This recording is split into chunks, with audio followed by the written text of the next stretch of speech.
Hindi pala kita napuruan. Doon ka nagkamali. Iniwan mo pa akong isang mata para makita kita. Natatandaan mo ba yung mga kapitbahay ko nang pinatay mo? Nang walang awa, nang walang ginawa sa iyo ng masama o kasalanan.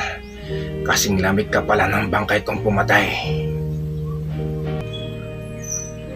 Baka naman iniisip mo kaya mong magtago sa organisasyon na habang panahon.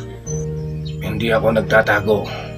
Paano magtatago ang isang tao alam nila patay na, nailibing na at nakalimutan? Masyadong malaking tiwala mo sa sarili mo. Malaking tiwala ko sa akin sarili. Ano bang gusto mong palabasin? Ang tumulong sa iyong kapwa, ang linisin ang kasamahan dito sa atin. Ang kasamahan ay mananatili. Kung ang kasamaan ay mananatili, di dapat sikapin linisin, di dapat bawasan, tulad ng gagawin ko pagbawas ko sa iyo ngayon.